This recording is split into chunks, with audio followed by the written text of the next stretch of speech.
कई लोग ये कहते हैं कि हमें सत्संग के लिए समय नहीं मिल पाता, न हरि चर्चा के लिए समय मिलता है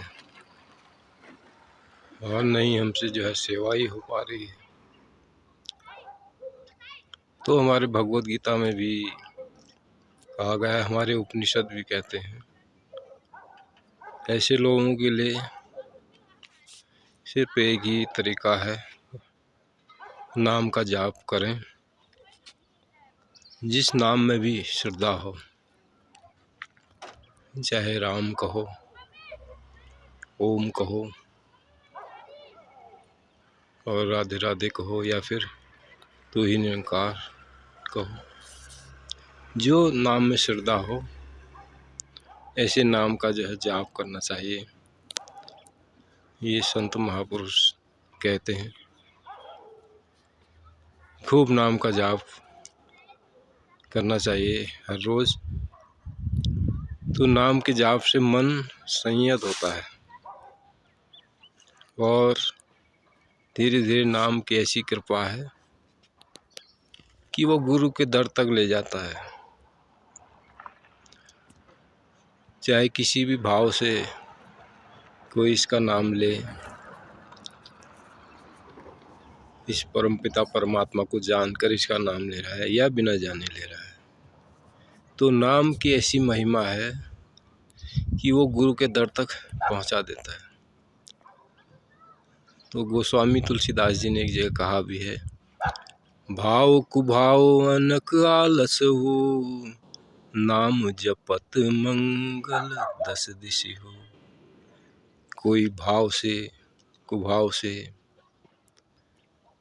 कैसे ही नाम ले ले, ये नाम हरि का नाम दसों दिशाओं में मंगल ही करने वाला होता है। तो नाम का जो प्रभाव है, तो उस प्रभाव से गुरु का दर मिल जाएगा एक दिन। और जब गुरु की कृपा हो जाएगी तो फिर आगे का रास्ता मिल जाता है। लोग मंदिर मस्जिद गुरुद्वारों में जाते हैं, इसका नाम लेते हैं। कोई जान के जा रहा है, कोई बिना जाने ही जा रहा है, बिना ज्ञान के भी जा रहे हैं।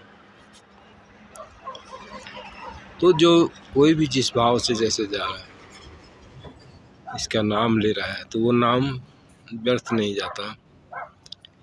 वो नाम के प्रभाव से ही संतों का साथ मिल जाता है, और जब संतों का साथ मिलता है तो फिर वो सत्संग तक ले आते हैं, सत्संग की प्राप्ति हो जाती है, फिर वो भक्ति की जो है शुरुआत होती है। तो ये नाम का जो जाप है, ये नाम का जाप वैसे तो हर किसी को करना चाहिए, चाहे ज्ञान हो या न हो। अवतार जपे जो नाम हरि का, सच्चा सुच्चा है इंसान, धन्य धन्य है उसका जीवन, वह नर होता बड़ा महान। तो यहाँ नाम जप कोई, फिर वहाँ हृदय वाणी में सुमिरन कहा है।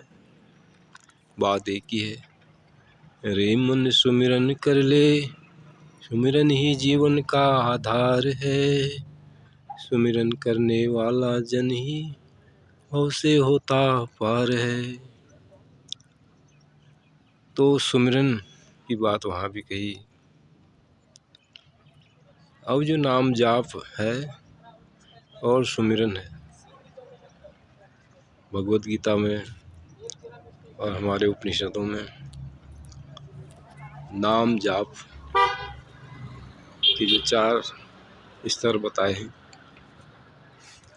पहले नाम का जाप बैखरी से किया जाता है, बैखरी वाणी से, यानी जोर की आवाज़ में, मुँह से आवाज़ निकले और ये नाम का जाप हो। और कुछ समय के बाद बैखरी वाणी के बाद फिर मध्यमा, यानी धीमी आवाज़ में। तो बगल में बैठे हुए जब व्यक्ति तक आवाज़ ना पहुँचे, स्वयं ही सुनाई दे, ऐसी धीमी आवाज़ में ये नाम का जाप किया जाता है। फिर उसके बाद फिर पश्यन्ति कहा है। पश्यन्ति यानी श्वासों के साथ, श्वास जो अंदर बाहर आ रही धीमी गति से, अपने आप जो आ रही और जा रही, इन श्वासों के साथ जो है नाम को जोड़ना होता है, तो इसे पश्यन्ति कहा है। हृदयवाणी में भी ये जिक्र आता है, श्वासों की लड़ी को सुमिरन की लड़ी बना ले रे मन मेरे। तो ये श्वासों की जो लड़ी है, ये श्वासें तो निरंतर चल रही हैं, हर किसी की श्वासें चल रही हैं। इन्हीं श्वासों में ये यह नाम को तय करना होता है। तो फिर जब इस तरह से ये मन को जब आदत हो जाती है इस श्वासों के साथ नाम का जाप करने की, इसको पश्यन्ति कहा है। तो यही अभ्यास होते होते फिर ये नाम का जाप, ये जो सुमिरन, नाम का सुमिरन, ये फिर परावाणी में चला जाता है।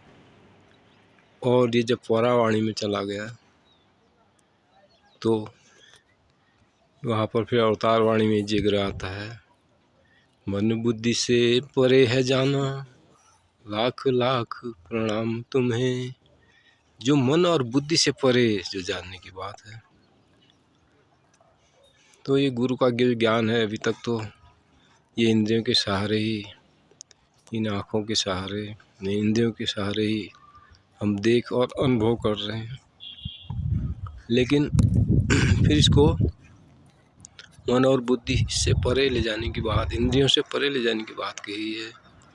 उसी को वहाँ हृदय वाणी में जो इकमिक होना भी कहा है।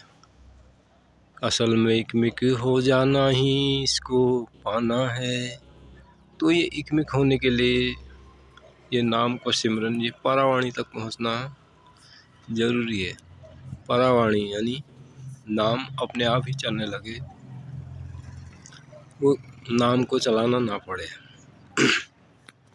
अजपा जाप जगत अजपा जाप जपा में जाना, वाल्मीकि भय ब्रह्म समाना। तो जो वाल्मीकि ने जो अजपा जाप उनकी शुरू हो गई थी, तो वो जो है इसके साथ एकमिक हो गए, ब्रह्म ही हो गए। तो ये नाम का जो सिमरन है, इसमें ऐसी ताकत है, ये मन बुद्धि से परे ले जाता है, ऐसा संत महापुरुष कहते हैं। तो इसी के लिए बाबा अवतार सिंह कह रहे हैं और हृदय वाणी में जिक्र आ रहा है, क्योंकि ये इंद्रियां, एक दिन ये शरीर चला जाएगा तो इंद्रियां भी समाप्त हो जाएंगी। तो इसलिए मन और बुद्धि से परे इसको ले जाने की बात हो रही है। इस ज्ञान को जब और मन और बुद्धि से परे चला जाएगा तो यही इकमिक की अवस्था है। इसी को पूर्णतः विराम की अवस्था कहा है। तो महापुरुष कहते हैं यही वो अंतिम पड़ाव है, जहाँ पर साध संगत, सद्गुरु और निरंकार, ये तीनों एक ही हो जाते हैं। बाबा जी ने भी कहा था, साध संगत, सद्गुरु और निरंकार जो है एक ही सत्ता के तीन नाम है। तो ये जो इकमिक की अवस्था है, इसमें तीनों का ही विलय हो जाता है। तो यहाँ तक ये पहुँचना ही जीवन का उद्देश्य है।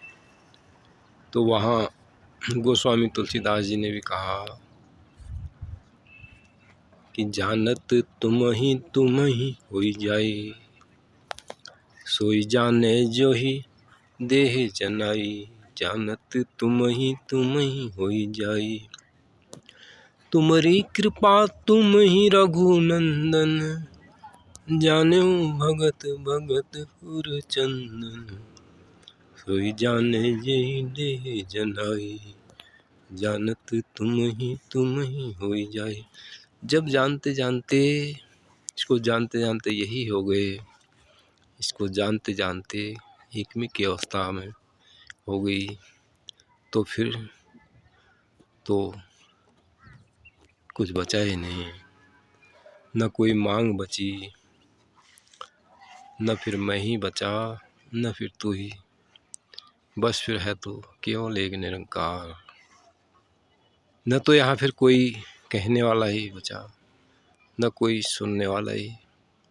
जब कहने और सुनने वाले दोनों ही एक हो गए तो कौन किसे सुनाए और कौन किसके लिए कहे। तो यहीं पर महापुरुष कहते हैं कि इस यह यात्रा को पूरी तरह विराम मिल जाता है। इसी को विराम की अवस्था कहा है।